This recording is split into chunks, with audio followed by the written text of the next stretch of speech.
Assalamualaikum warahmatullahi wabarakatuh. Alhamdulillahilladzi hadana li hada wa ma kunna linahtadiya laullahu an hadana Allahumma yahdillahu wa may yudlil fala hadiyalah.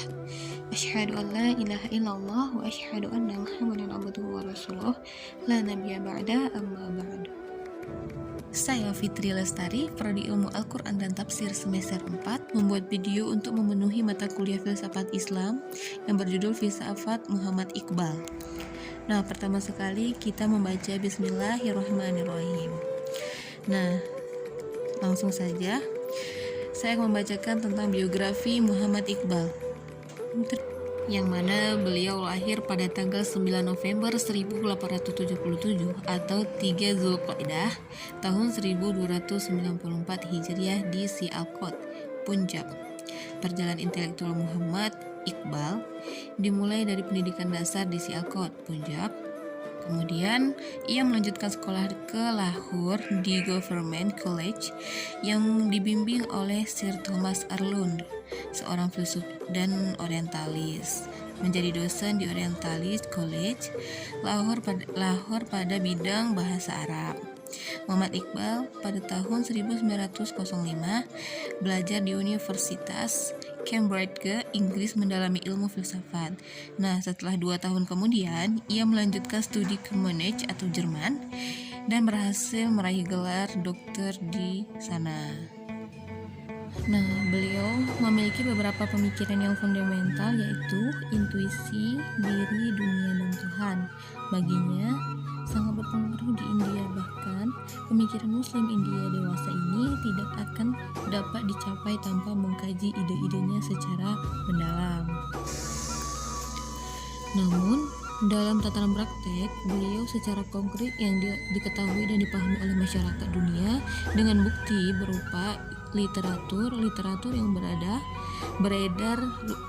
Justru dia adalah sebagai negarawan, filosof dan sastrawan. Hal ini tidak sepenuhnya keliru karena memang gerakan-gerakan yang hanya mencerminkan hal itu, dan jika dikaji pemikiran-pemikirannya yang fundamental. Nah, adapun gagasan-gagasan beliau yang berkaitan dengan pemikiran filsafatnya, subbahasan eksistensialisme dalam 3 hal, yaitu ego dan budi, ketuhanan dan insan kamil. Nah, pertama sekali saya akan membacakan ego dan budi. Itu di dalam bahasa Farsi berarti pribadi, yaitu pribadi-pribadi yang sempurna. Sedangkan yang dimaksud Iqbal di sini adalah usaha menjadikan diri individu yang selalu diliputi sifat-sifat Tuhan yang sempurna. Ini terlihat ketika Iqbal melukiskan kejayaan pribadi dan jalan hidup Nabi Muhammad SAW.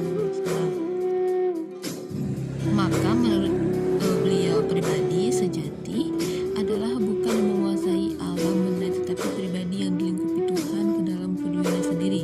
Maka sifat dan pemikiran pribadi atau budi adalah memang tidak terikat oleh ruang, sebagaimana halnya dengan tubuh. Dan yang kedua adalah lanjutan masa mengenai kepribadian. Dan yang ketiga, kepribadian pada asasnya tersendiri dan unik. Nah, adapun hal-hal yang memperkuat pribadi bagi Iqbal ialah yang pertama, isko muhabbat, yakni cinta kasih, dan yang kedua, fal, yang artinya sikap tak peduli terhadap apa yang disediakan oleh dunia ini sebab dari cita-cita yang lebih agung lagi. Yang ketiga, keberanian. Yang keempat, sikap tenggang rasa atau toleransi. Yang kelima, kasai, halal yang sebaik-baiknya terjalin dengan hidup dengan usaha dan nafkah yang sah. Dan yang keenam, mengerjakan kerja kreatif dan asli pastinya. Setelah membaca ego dan budi, maka selanjutnya kita membacakan tentang ketuhanan.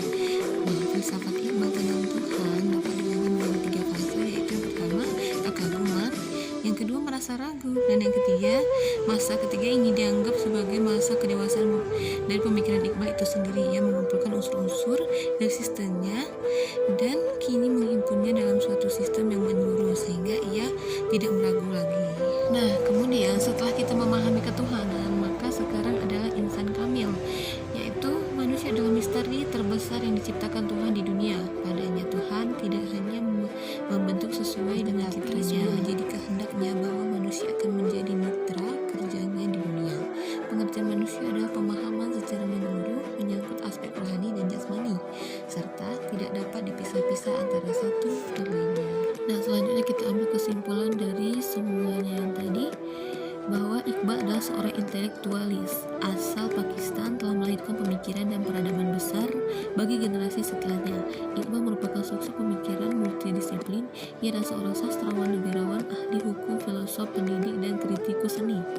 Menilai kepiawaiannya yang multidisiplin itu, Pak Nasir mengatakan bahwa tentulah sukar bagi kita untuk melukiskan tiap-tiap aspek kepribadian Iqbal. Jiwanya tidak saja menakjubkan tetapi juga tidak dapat ditemui.